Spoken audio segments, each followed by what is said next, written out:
ఉద్యోగి సర్వీస్‌లో ఉంటూ గాని, పదవి విరమణ చేసి పెన్షన్ పొందుతూ గాని మరణించినచో, ఆ ఉద్యోగి పెన్షనర్ కుటుంబముకు రివైజ్డ్ పెన్షన్ రూల్స్ 1980 రూల్ 50 ప్రకారం ఆ కుటుంబ జీవనాధారం నిమిత్తం కుటుంబ పెన్షన్, ఫ్యామిలీ పెన్షన్ చెల్లిస్తారు.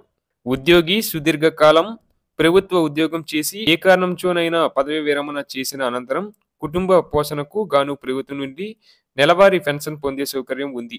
దీన్నే సర్వీస్ పెన్షన్ అంటారు. ఒకవేళ పెన్షన్ పొందుతూ పెన్షనర్ ఉద్యోగం చేస్తూ ఉద్యోగి మరణిస్తే వారి కుటుంబం పోషణ నిమిత్తం అర్హులైన వారికి ఇచ్చే పెన్షన్నే కుటుంబ పెన్షన్ అని అంటాం.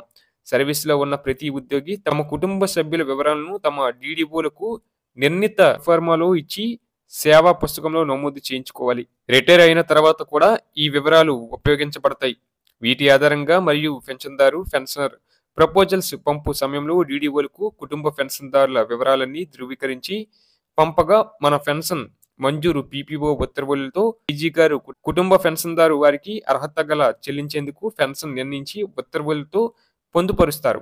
ఒకవేళ ఫ్యామిలీ పెన్షనర్కు అర్హత గల కుటుంబ సభ్యుల వివరాలను పెన్షన్ ప్రతిపాదనలతో పంపకపోయినా రిటైర్ అయిన అనంతరం పిల్లలు శారీరక మానసిక వైకల్యాలకు గురైన రిటైర్ అయ్యి చట్టబద్ధంగా వివాహం చేసుకుని పిల్లలు కలిగిన అట్టి వివరాలను rule 52 revised pension rules 1980 and ruling 3 under rule 4 of family pension rules 1964ను సవరించి ఫారం ఎఫ్లో పొందుపరచని సంబంధిత ఎస్టీఓ గారికి అందించి పీపీఓలో నమోదు చేసుకునే అవకాశం ఉంది.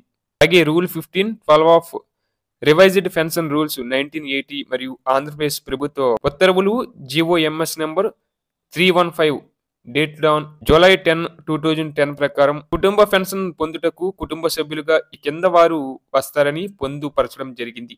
ఉద్యోగి పెన్షనర్ భార్య, భర్త, కుమారులు, కుమార్తెలు, అలాగే శారీరక మానసిక వికలాంగులైన పిల్లలు, విడాకులు పొందిన కూతురు, వధూవరులైన కుమార్తె, వీళ్ళెవరూ కనుక లేకపోతే తల్లిదండ్రులు. అలాగే ఇక కుటుంబ పెన్షన్ ఎంత చెల్లిస్తారు?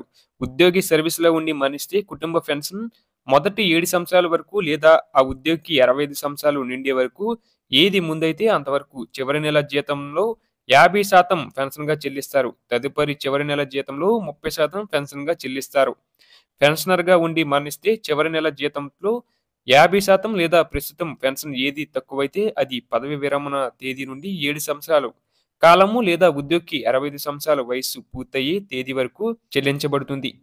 తదుపరి పెన్షన్లో 30% పెన్షన్గా చెల్లిస్తారు.